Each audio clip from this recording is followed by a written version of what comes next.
Hello, this is Father Bill Watson, and this is a question from our YouTube channel, Ask Father Bill. And it was, do I believe in Marian apparitions? And I said yes in our first installment, and this is the first of our apparitions that we're covering, and it's on Our Lady of Guadalupe. And I'm not doing it because her feast day is my baptismal day, but because it's amazing and one of the earliest ones that we want to cover. So I got these 10 amazing facts about the miraculous image of Our Lady of Guadalupe from the website Viva Guadalupe. These 10 amazing facts about the image as seen on Juan Diego's tilma defy scientific explanation and argue in favor of its miraculous origin and divine provenance. Mary's message of faith still speaks to us 492 years later. Our Lady of Guadalupe first appeared on December 9th, 1531.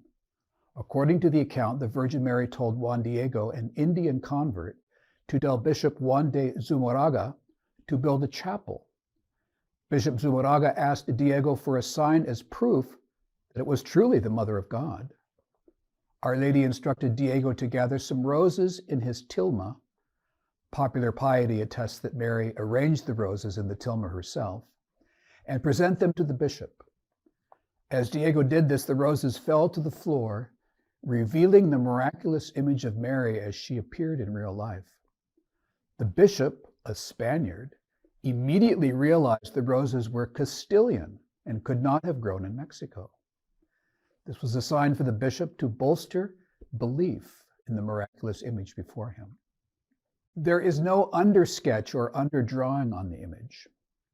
Infrared photography has demonstrated that there is no sketching on the image whatsoever. Dr. Philip Callahan, a research biophysicist from the University of Florida, explains, it's inconceivable that an artist in the 16th century would paint a portrait without first doing a drawing on it. Making an undersketch prior to painting a portrait goes back to antiquity. Such an exquisite depiction on textile made from cactus fiber is inexplicable given the lack of sketching. Juan Diego's tilma is made of a rough cactus fiber which normally disintegrates in 15 to 30 years. Yet the image of Guadalupe has remained intact for 492 years without fading or cracking.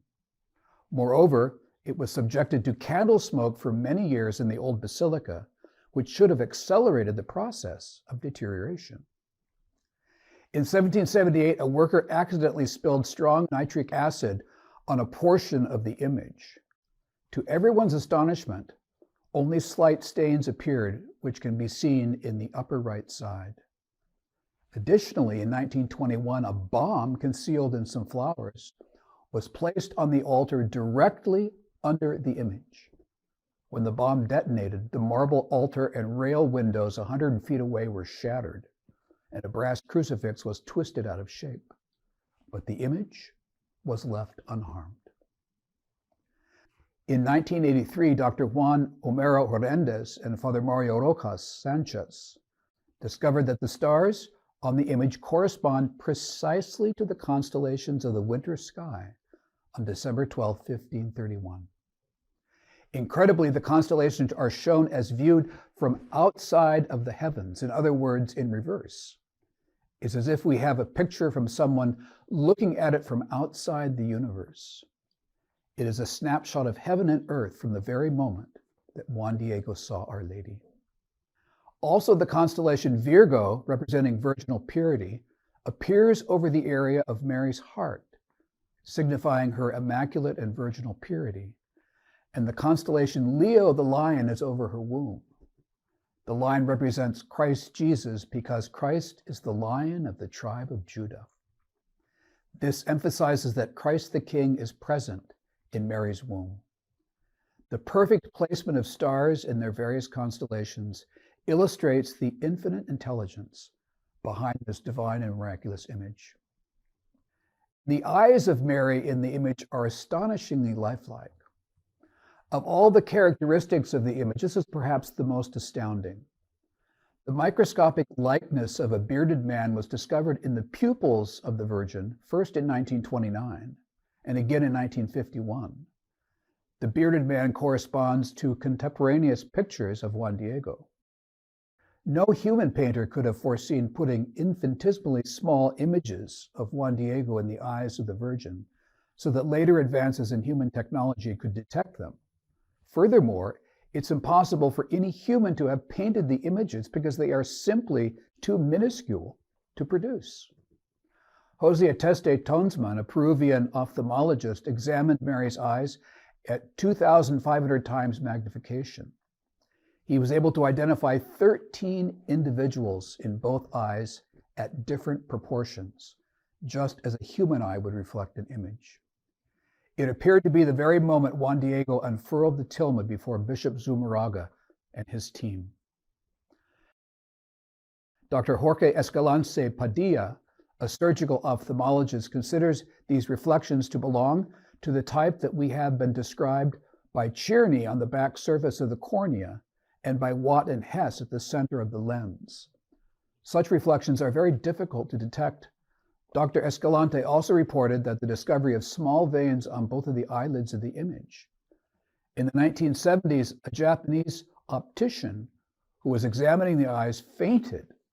Upon recovering, he stated, "The eyes were alive and looking at me." And that is from Janet Barber's book, The Latest Scientific Findings on the Images in the Eyes, page 90. Mary assumes different ethnicity depending on one's vantage point. It's remarkable that at one distance Our Lady appears to be a Native American, but at another distance she appears to be of European descent. This miraculous feature is meant to show the unity of the two peoples and the cultures in light of the true faith of Christ. Mary implored the peoples of the New World to live as one. Dr. Philip Callahan explains that the image achieves this effect of appearing to be different colors at different distances by a trait that is only seen in nature. At a distance of 6 or 7 feet, the skin tone becomes what might less be termed Indian olive, gray-green in tone. It appears somehow the gray and the caked-looking white pigment of the face and the hands combines with the rough surface of the unsized hue. Such a technique would be an impossible accomplishment in human hands. It often occurs in nature, however, in the coloring of the bird feathers and the butterfly scales, and on the elytra of brightly colored beetles. This change in color at different distances occurring in nature happens on the tilma in a miraculous way. The pigment combines with the rough surface of the cloth to impart alternating colorations. No human artist can duplicate this effect. Such evidence strongly suggests the image was fashioned by a divine hand. The indigenous Indian population recognized in the image of Our Lady of Guadalupe specific signs that Christianity was superior to other belief systems, including their own. As recorded by Father Harold Rahm in I Am Not Here on page 56, the Indians saw something in the image of Our Lady that the Spaniards did not comprehend. In that period, the Indians did their writing in hieroglyphics, so to them the image was a hieroglyphic letter.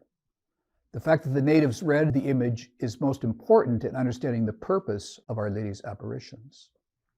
To the Indians, the image depicted a beautiful lady standing in front of the sun, a sign to them that she was greater than the sun god, whom they worshipped.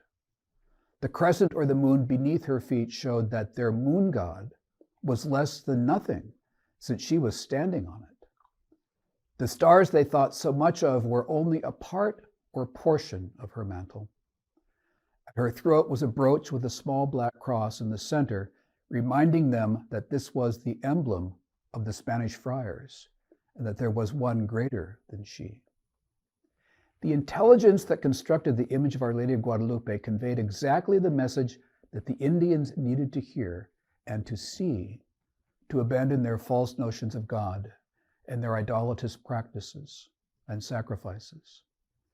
It is infinitely insightful, well beyond anything humans could imagine. Reading the image caused millions of Indians to convert to the Catholic faith. Among Our Lady of Guadalupe's many designations, she is venerated as the Patroness of the unborn. The image shows Mary as pregnant with Christ. She is an unmistakable witness to the sanctity of life and the protection of the unborn. On April 24, 2007, an unusual luminosity in the framed image of Mary, at the Shrine of Guadalupe in Mexico City, immediately after the city legalized abortion, became visible. According to one account, at the end of the Mass, which was offered for aborted children, while many of the faithful were taking photographs of the tilma of Tepeyac, exposed and venerated in the basilica, the image of the Virgin began to erase itself, to give place to an intense light which emanated from her abdomen, constituting a brilliant halo having the form of an embryo. Engineer Louis Guiraud, who studied the picture and confirmed the authenticity of the negative, was able to specify that it had not been modified or altered, that is, by superimposition of another image. He determined that the image does not come from any reflection, but originates from inside Mary. The produced light is very white, pure, and intense, different from habitual photographic lights produced by flashes. The light, encircled with a halo, appears to float inside Mary's abdomen. The halo has the form and measurements of an embryo. If we again examine the picture by making it turn in a sagittal plane, we perceive inside the halo some areas of shade that are characteristic of a human embryo in the maternal womb. The Spanish rulers of the native population were brutal, and war between them seemed inevitable. In 1531, the Archbishop of Mexico City, Juan de Zumagra, prayed to Our Lady for peace. As a sign that his petition would be granted, he asked to receive roses native to his home region of Castile, Spain. Our Lady told Juan Diego to present Bishop Zumagra her request that a church be built for her on the hill of Tepeyac, now part of Mexico City, where the people could receive God's blessings and grace. Bishop Zumagra was skeptical of Diego's account and asked that Our Lady produce a sign verifying her identity. That afternoon, Mary instructed Juan Diego to return the next day, December 11th, and she would provide proof. That night, however, Diego's uncle became deathly ill, and Diego never returned. Early the morning of December 12th, Diego journeyed to find the priest so that his uncle could confess his sins before dying. In doing so, he passed Tepeyac Hill. Afraid that Mary would interrupt his errand, he went to the other side of the hill, but Our Lady came to meet him. Mary assured Diego his uncle would recover. She told him to go to the top of the hill and gather the flowers there. Diego discovered growing in the frozen earth a miraculous garden of Castilian roses not native to Mexico.